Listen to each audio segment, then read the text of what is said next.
name is Jonathan Tonin, and welcome to SkedLIVE. Here's what's making news today. Toronto police officer James Forcillo has been found guilty of attempted murder in the shooting death of 18-year-old Sammy Yatin in July of 2013. SkedLine reporters have this report from the courthouse at 361 University in Toronto.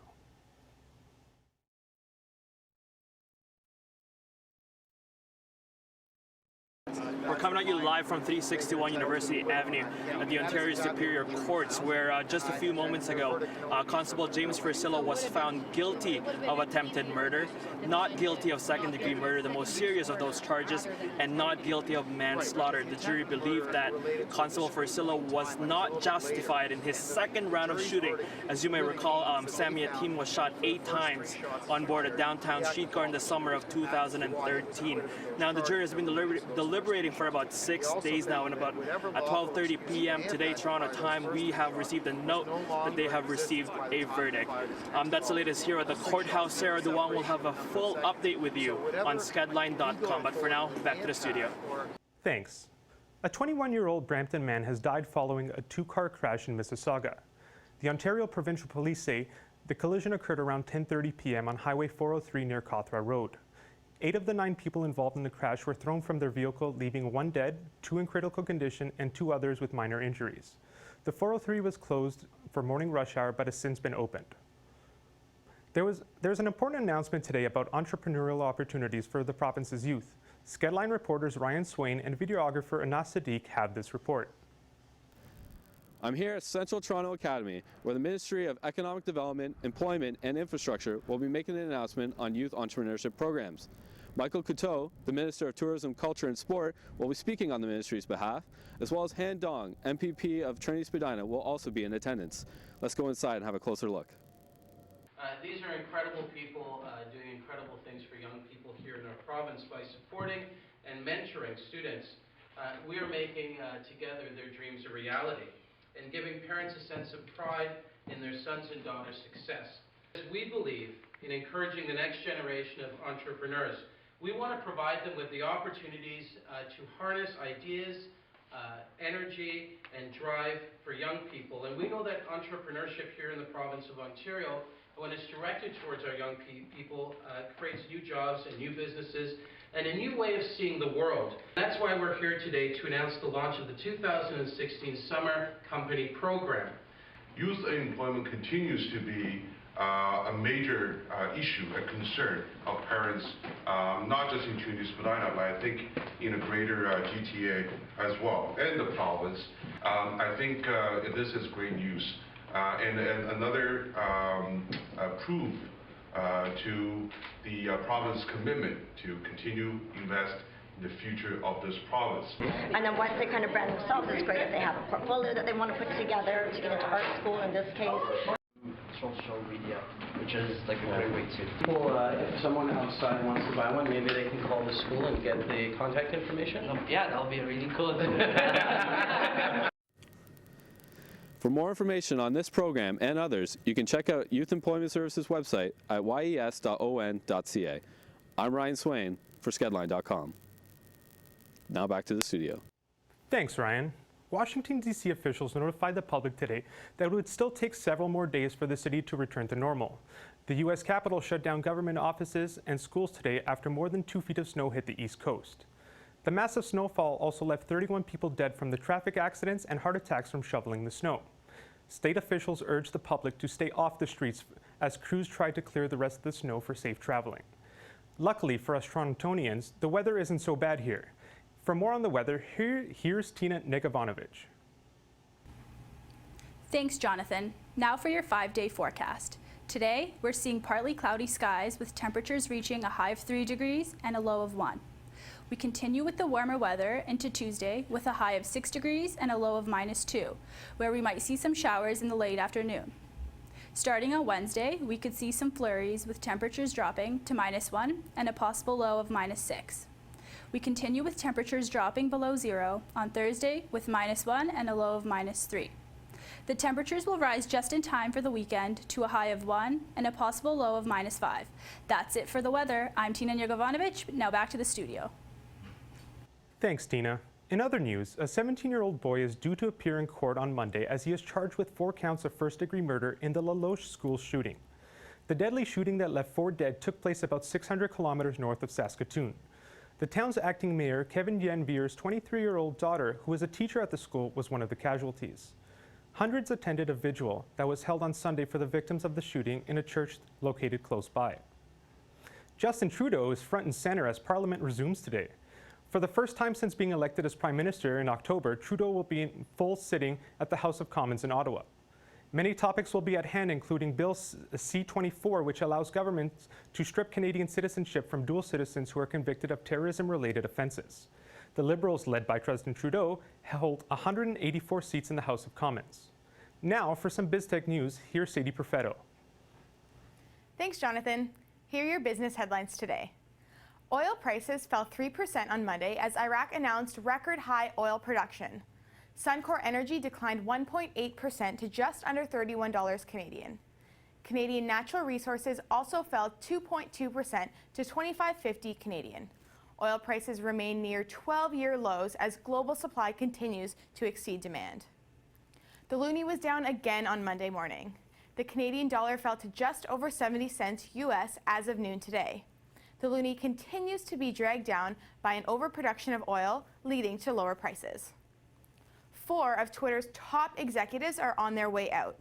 Twitter CEO Jack Dorsey confirmed the exit of the company's leadership team through his Twitter account late Sunday night. Dorsey thanked the departing group for their contributions to the company. Twitter stock has lost almost 23% in 2016 and down more than 54% since this time a year ago. iPhone sales are expected to drop in the next few months, according to Apple's main Asian suppliers. This would be the first decline since the original iPhone was launched 10 years ago. Industry executives say that the latest iPhone did not have enough new features from its previous model to keep sales up. Apple will report its December quarter results on Tuesday. Your grocery bill could be a lot higher this week. According to a forecast from the University of Guelph's Food Institute, an extra $345 could be added to the annual household food bill. Dietitians suggest choosing seasonal fruits and vegetables to keep your food bills down. Produce spikes come days after Stats Canada's finding that food prices increased 3.7% in December. That's all for business. I'm Sadie Perfetto. Back to Jonathan in the studio.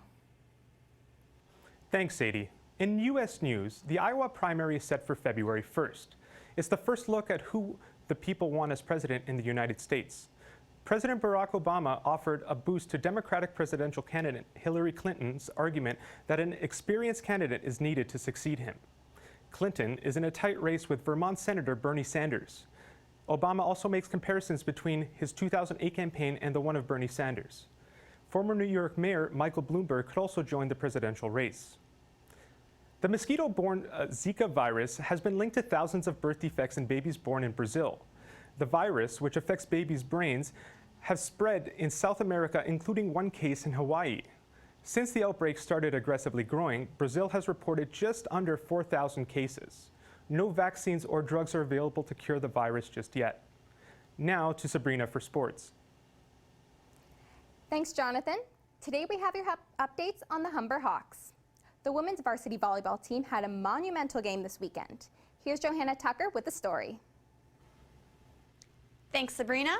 The OCAA women's volleyball team just won its 100th consecutive win in league and playoff games.